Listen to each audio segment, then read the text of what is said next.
This is Eric Morse, author of Friday the 13th, Mother's Day, and you are listening to Friday the 13th, Mother's Day by Eric Morse. Chapter 3, Setting Out. "A poncho!" Carly exclaimed. "Mom, I'm not going to summer camp." Mrs. McDonald stood at the base of the stairs, her arms loaded with stuff she had just brought down from the attic. "Well, I wish you were going to camp," she said. "I'd feel a lot safer about the whole thing." She carried her load of clothes to the foyer where Carly's suitcase, already stuffed, sat waiting.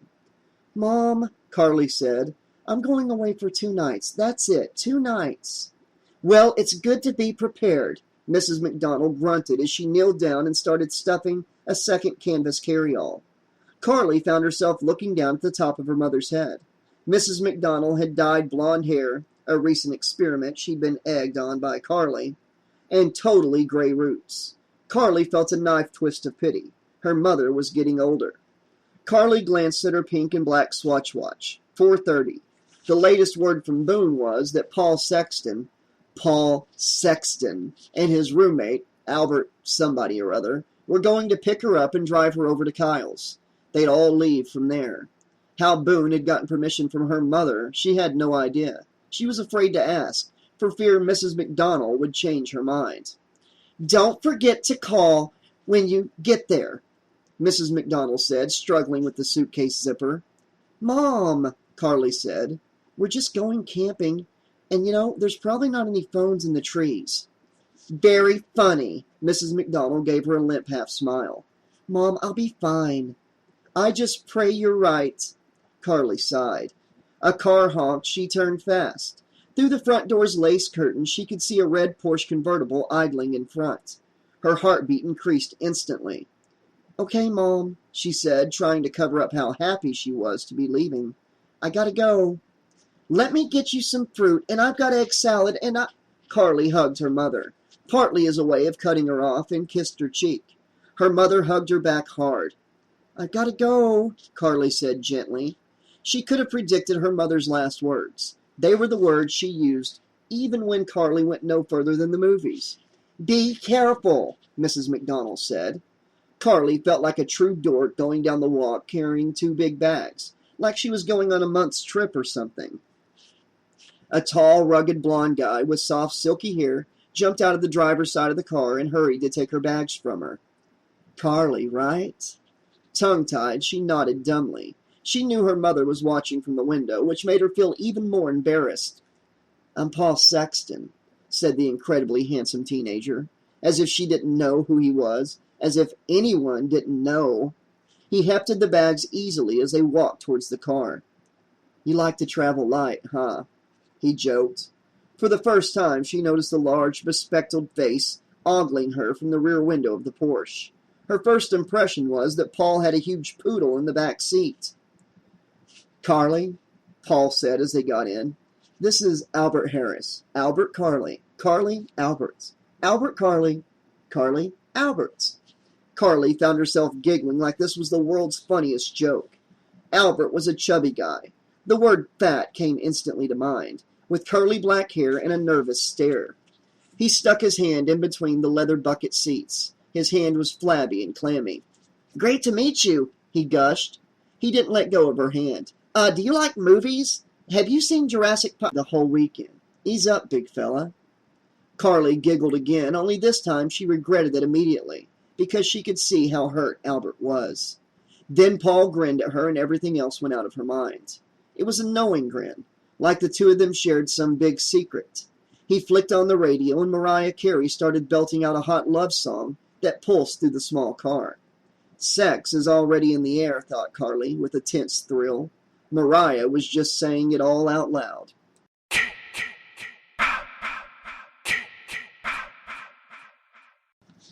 The streets in Newkirk all looked pretty much identical, with their big green lawns and large shingle-style houses. But it was the huge trees lining the streets that really made Newkirk so pretty. Most of the streets in town were named for them. Maple, elm, cedar. Kyle lived on Cypress. When they drove up to his house, Kyle was sitting cross-legged on the front lawn next to his black guitar case, and a large aluminum frame backpack. He was a stocky but good-looking senior with long brown hair, which he combed straight back. His eyes were closed. "He looks dead," Albert commented. "Probably meditating," Carly explained. Kyle had always been kind of a hippie, but since he and Suzanne had started going out, they had both gotten into the whole 60s trip in a big way. They had even started an environmental group at school. They even ate crunchy granola. Paul honked. Kyle just opened his eyes and smiled. Then the front door of Kyle's house opened and out bounced Suzanne, tall and gangly and waving both arms in greeting. Her red hair looked coppery in the sunshine. She was wearing a purple tie-dyed t-shirt, a necklace of wooden beads, and short cutoffs that made her legs look way too long, like a giraffe. "Did I get the instructions wrong?" muttered Albert in the back seat. "You did say we were going camping, right, Paul? Not going to Woodstock?" Carly couldn't think of a good comeback, so she just got out of the car. So did Paul. Albert stayed in the back. Suzanne loped over to Carly and gave her a big hug. "Suzanne," Carly said into her shoulder, "I just saw you an hour ago in English class." "Well, hugs are affirming," Suzanne said. Suzanne had already been wearing her nose ring for a month now, but Carly still couldn't get used to the sight of metal-piercing nostril. She looked away. This is Paul Sexton," Carly said, though she knew he needed no introductions. "Woo!" said Suzanne, gaping openly. Then she covered her mouth, giggled, and said, "Whoops!" Paul just grinned. Carly glanced down at Kyle to see if he minded Suzanne's reaction. Apparently not. He had his eyes closed yet again. The front door of Kyle's house opened a second time. Out came Monique. She had her hands in the back pocket of her Guess jeans, which meant that as she walked she sort of sashayed, and her chest stuck way out, which it did anyway. She made a grand approach down the pavement like a model coming down the runway. Carly could feel Paul tense up beside her. Definite competition. "You're not bringing any bags?" Carly asked Monique crossly. The words just seemed to slip out. She suddenly felt like Monique's mother or something. Monique gave Carly an obnoxious smile. "I have plenty of stuff," she explained haughtily in her broken English. "Kyle picked me up and loaded it all in the van." "I'm Paul." This time Carly had forgotten to make introductions. Paul hadn't forgotten. He stuck out his hand. Monique shook it, batting her big lashes. She had these pert little features, including button eyes and dimples. How could Carly hope to measure up to that? There was an awkward silence.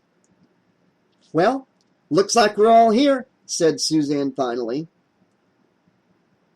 "Except Boone," Kyle said. He was still sitting on the lawn and his eyes were still closed. "Oh, right," Suzanne said, slapping her forehead. "I forgot Boone." "Great going, Suzanne, right? I mean, after all, he only organized this whole thing for us." As if on cue, an obnoxious roar broke the silence. All heads turned to see Boone's Kawasaki Ninja thundering down Cypress Lane. Boone rode right up onto Kyle's lawn, then back down into the street, making a tight circle around them. He dismounted like a cowboy getting off a horse after pulling off a prize-winning stunt in a rodeo. He pulled off his black lucite helmet and waved it in the air. "Yee-haw!" he shouted. "Let's party!" Normally, it made Carly really nervous when the driver of a car looked at her for too long. She was always sure they were going to crash. But when Paul looked at her, she melted. What eyes! They were ice blue and twinkly, like clear, sparkling water. "How you holding up?" he asked. "Not too bad," Albert said from the back. He was lying on his back with one chubby arm draped over his sweaty forehead.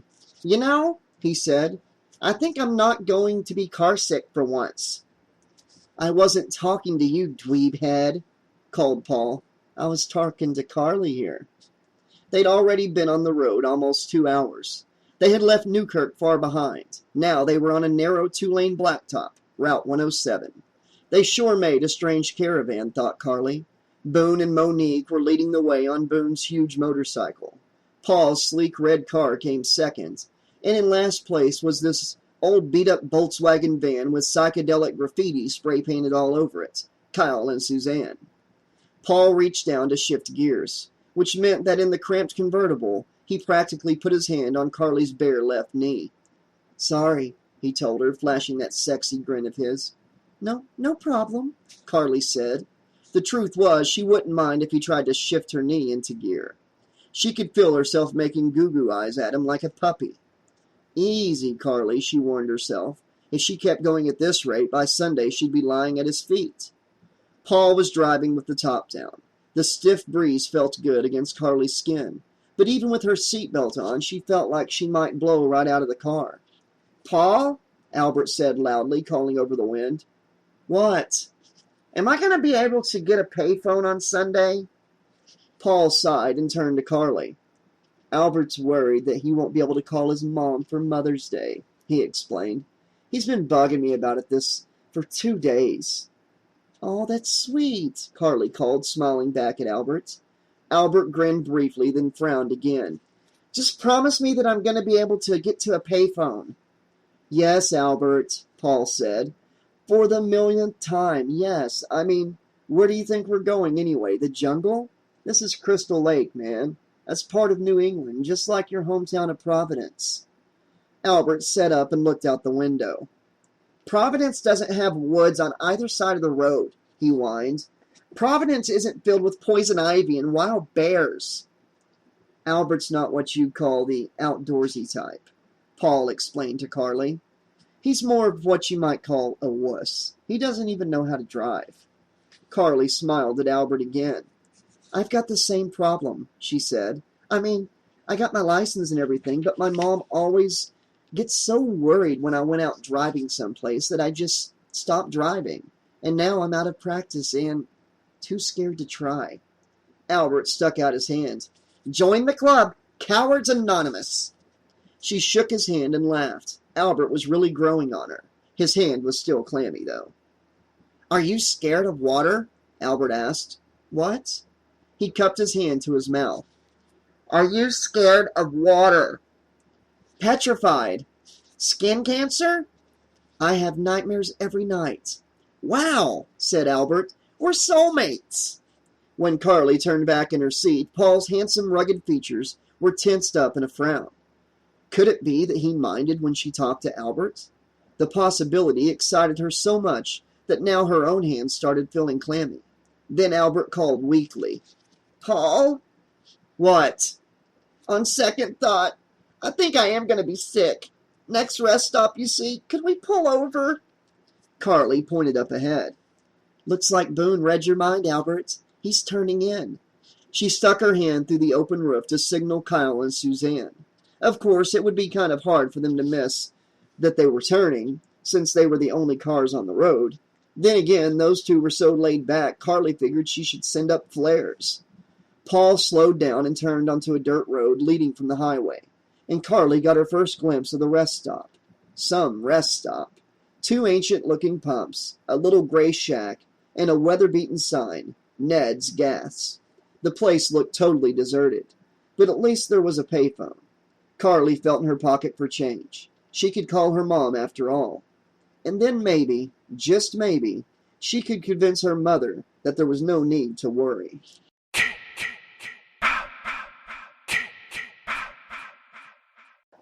Chapter 4.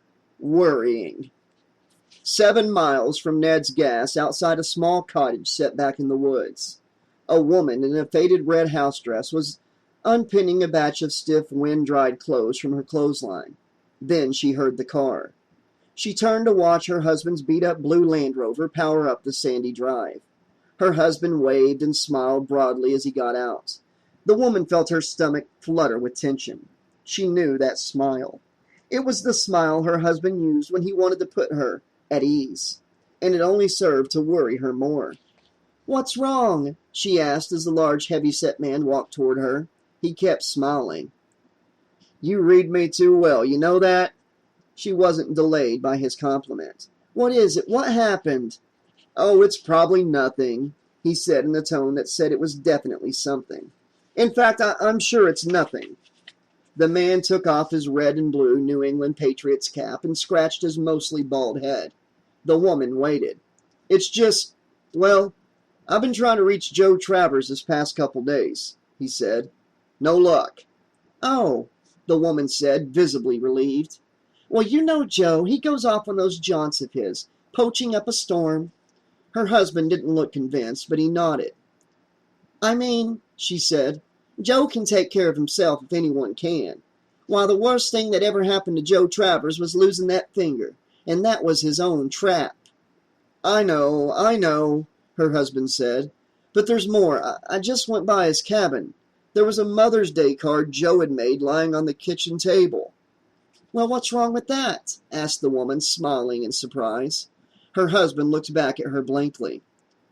Joe's mother's been dead for 5 years. The husband and wife stared at each other for a moment, until the wife shivered and looked away. Well, hey, she said as she busied herself with the laundry. Maybe the card's for me, she winked. Here, help me with this. She handed him one end of a sheet to be folded. The husband held his end of the sheet. She held hers. As she walked toward him, she said, Stop worrying, he'll turn up. Besides, that hangdog look of yours is giving me the willies. It's just, he trailed off, apparently at a loss for words. It's just what? Well, you know, there's been so much trouble around these parts. I feel like I've developed a sixth sense for it. And he smiled nervously as if aware that what he was about to say was going to sound silly. It's gotten so I can feel it, you know? When it's coming, I can feel it in the air. That's ridiculous, said the woman. But of course she didn't think it was ridiculous at all. She knew exactly what her husband meant. And she'd been feeling the same way all day. Something was worrying her. Had been since she woke up. Something was wrong. She stacked the neatly folded sheet on top of the rest of her wash in a blue plastic basket. She stopped to pick up the basket, then started for the back door. I'm going to call Sheriff Delaney, the man said flatly, with her back was turned. Suit yourself, the woman called back. She was almost at the door when her husband said, Hold it. He stopped quickly ahead of her, so he could open the cottage door himself. Well, she said, I guess chivalry isn't dead after all. Then the husband opened the door, and the deafening blast of the hunter's shotgun caught him straight in the face. You might say it was the husband's final act of chivalry. He died an instant before his wife.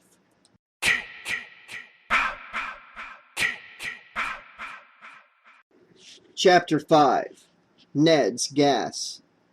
Monique was kicking the dusty ground in disgust as Carly got out of the car.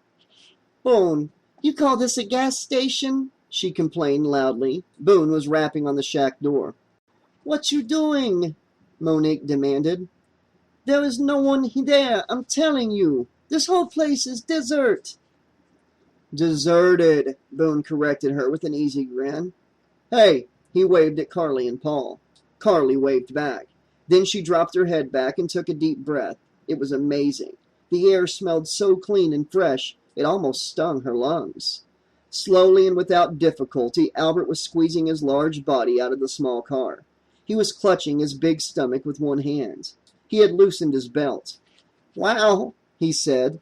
I think we just did some time travel. Look at this place. We're back in the 1930s. It's the Great Depression.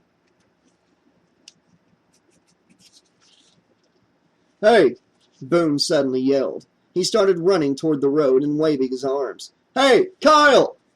He was too late. The psychedelic VW had driven right by the gas station. Unbelievable, Albert said, laughing and shaking his head. They missed it! A moment later, the old van came into view again, backing up. The VW's doors opened, letting out a blast of Jimi Hendrix on Kyle's tape deck. We were listening to some really heavy tunes, man, Kyle explained sheepishly as he and Suzanne joined the rest of the group. We totally spaced out, Suzanne added.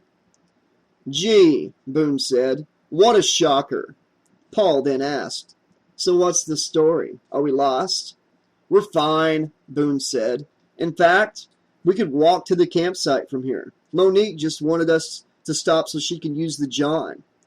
Except there is none, Monique said, pouting and showing off her full red lips. Are you kidding? Boone spun around, gesturing with his long arms. Monique, look around you. Nothing but woods. Nothing for miles. Carly smiled. She had never seen Boone looking so happy. In Newkirk, he always looked like he was brooding about something, even whenever he was partying. Out here, he seemed totally free.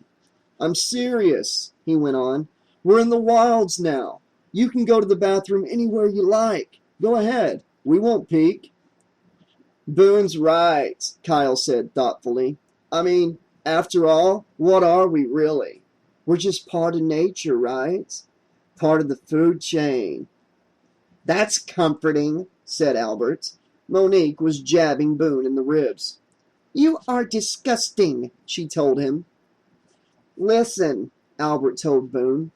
If we're not lost, I think we should hurry up and get to the campgrounds, don't you? I mean, don't we need to set up and everything before it gets really dark? Boone draped a long arm around Albert's round shoulders. Albert, he said in a mock fatherly tone, let me explain something to you, okay? We're all here to party and chill and have a good time. Do yourself a favor. Don't worry so much. Everyone started laughing. Carly held back. She didn't want this trip to turn into pick on Albert time. Guys, I'm telling you, Boone said. This time I've outdone myself. You won't believe how beautiful these campgrounds are. And get this, the whole campsite is totally 100% absolutely people-free. People-free? Albert looked worried all over again. Why? Is there something wrong with this place? Boone frowned. Didn't you tell him, Paul? Ah, gee, Paul said, slapping Albert on the back. I must have forgot. Forgot what? Carly found herself asking along with Albert. Well, see, it's like this, Boone said. He squinted up at the setting sun, taking his time. There's a legend about these parts. They say there's this death curse. Albert's mouth opened in horror. Death curse? I'm out of here. Oh, please, Carly scoffed. There is no such thing as a death curse. Still, she felt a tingle of fear race down her spine. Yes, Albert, can't you tell he's teasing? Monique added. Don't be such baby. Monique looked pretty scared herself. That's right, Paul said. There's nothing to be afraid of. Unless... He paused dramatically. Unless what? Suzanne asked, her eyes wide. Unless you believe in the undead. Paul finished. The undead? Asked Kyle. He whistled. Cool. Monique put her hands over her ears. This is not funny. I get scared now. All right, guys, said Carly. You can stop trying to frighten us. To Monique, she added. Don't pay any attention, Monique. Of course I won't, Monique sneered, looking superior. I was just teasing. Paul and Boone were staring at each other. Well, do you want to tell them or should I? Paul asked. Go ahead, Boone said. Well, Paul began, this camp we're going to. There used to be a real camp here, a long time ago. Camp Crystal Lake. But then this boy, Jason, he drowned, see? While some counselors were, doing it. Suzanne giggled nervously. So his mother, Mrs. Voorhees, she went berserk and murdered the counselors who were responsible. Except she was never caught. Never caught? Albert repeated stupidly. Paul ignored him. But the deaths kind of put a crimp in the camp schedule. So they closed the place down. But then, said Boone, picking up the story smoothly, as all head turned to watch him. Years later, some guy decided to open the camp back up, and he had all the counselors there for pre-camp. And the boy's mother, this Mrs. Voorhees, she was still crazy, and she still wanted revenge. So she killed all the new counselors. All? Monique asked in a hollow voice. All but one, Boone said. This one girl survived because he cackled hysterically. She chopped off the old lady's head. Oh, that's really funny, Boone, Carly said. Very mature. She was mad for several reasons. For one thing, he was succeeding in scaring her, and she hated that. For another, if he was telling the truth in any way, then she was mad she hadn't heard all of this way before now. The more she scowled, though, the harder Boone laughed. "Tell what happened next," he told Paul in between wheezes and chuckles. "Next?" Paul looked confused. "Oh, yeah. Then the story gets really weird." "Then the story gets weird? Then?" Albert asked in a high voice. "Up till now it was what? Normal?" "You see," Paul said solemnly, "legend is that Mrs. Voorhees' head was never found. Just her body." He burst out laughing as well. "But the best part," Boone said, "is the legend about Mrs. Voorhees' son, Jason. The locals think the guy keeps coming back from the dead. They think he's like this monster who haunts the lake." Carly glanced around the group. Albert, Suzanne, and Monique were all looking pretty terrified. But for Carly, anger was rapidly replacing fear. "Is any of this true?" she demanded, staring straight at Paul. When he finally stopped laughing, he said, "It's all true, actually." He gave her an apologetic shrug. For a moment, everyone was silent. Then Carly turned to Boone and said evenly, "Why didn't you tell me this last night?" "I know, I should have. But then you wouldn't have come, would you? And the thing is, the place is perfectly safe now. I mean, that's why it's such a great party spot. No one ever comes out here, ever. They're too spooked."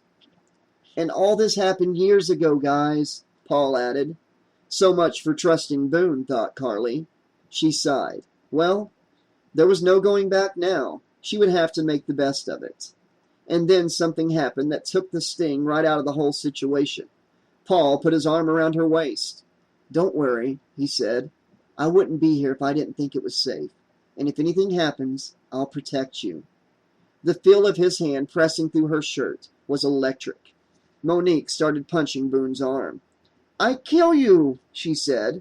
Boone held up his hands as if to defend himself. "Oh no," he said. "Here we go. It's the death curse." Everyone started laughing, which helped release the tension. Then Kyle started howling like a wolf, which made everyone laugh harder. The group's laughter grew and grew until Paul said, "Hey!" He didn't say it loudly, but the urgency in his voice frightened Carly all over again. She turned fast to look at Paul. The look on his face made her heart start to pound. The way Paul was staring, it looked as if he were watching something right behind her. "Someone's coming," he said.